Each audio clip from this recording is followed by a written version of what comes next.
तुम्हाला आम्हाला सर्वांना येणाऱ्या महानगरपालिकेमध्ये टिकवायची आहे आणि त्यासाठी 15 तारखेचं जे मतदान आहे हे मतदान तुम्हाला आम्हाला सर्वांना करायचं आहे. हे करत असताना 2014ला तुम्हाला आम्हाला सर्वांना आठवतं की प्रत्येक घराघरामध्ये नरेंद्र मोदींना पंतप्रधान करण्यासाठी एक नारा, हा प्रत्येक घराघरामध्ये प्रत्येक लहान मुलांच्या प्रत्येकाच्या तोंडामध्ये एकच नारा होता, हर हर मोदी. काय होता नारा? हर हर मोदी, घर घर मोदी.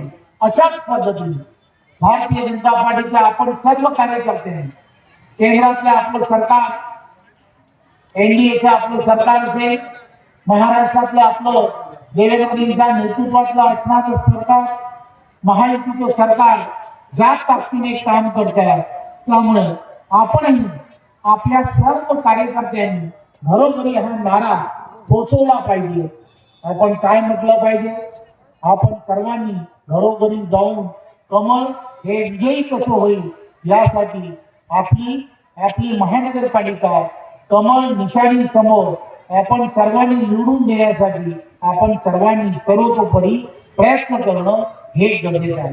आणि म्हणून आपण म्हटलं पाहिजे, पुन्हा एकदा या महानगरपालिकेमध्ये देवेंद्रजींच्या नेतृत्वात विकासाची गंगा जी आहे ती पुढे जर आपल्याला सातत्याने वाहत न्यायची असेल तर या ठिकाणच्या असणाऱ्या स्ट्रॉंग ड्रेनेजचे असणारे काम, याला 513 कोटी रुपये खर्च आहे. हा प्रस्ताव तुम्हाला आम्हाला सर्वांना मान्य करून द्यायचा आहे. इथलं असणारं तापीच्या इथून येणाऱ्या पाण्याची लाईन ही जीर्ण झालेली आहे, तोही प्रस्ताव येणाऱ्या काळामध्ये तुम्हाला आम्हाला सर्वांना मान्य करून द्यायचा आहे.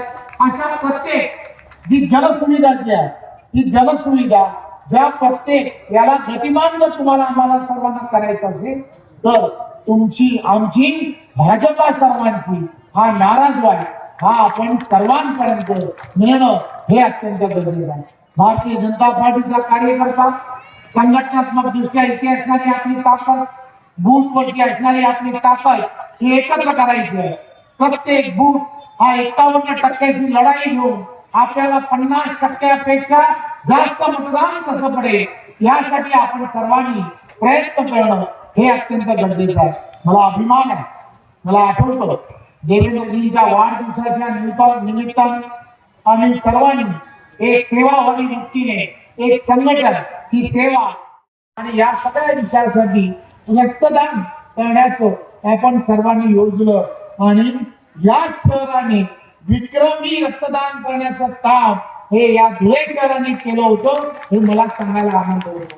आणि म्हणून मी केव्हाही म्हटलं होतं एक दिवस धुळ्यामध्ये येईल आणि आपल्या धुळेमधील असणाऱ्या या सर्व नागरिकांनी ज्या विश्वासाने आपलं रक्त, आपलं जसे खून घेते हे रक्त आपल्या प्रदेश आणि देशाचा असणारा नेता देवेंद्रजींच्या वाढदिवसाच्या निमित्ताने जे समर्पित भावनेतून त्या सर्व रक्तपेढींना दिलं त्याबद्दलही मी तुमचे आभार.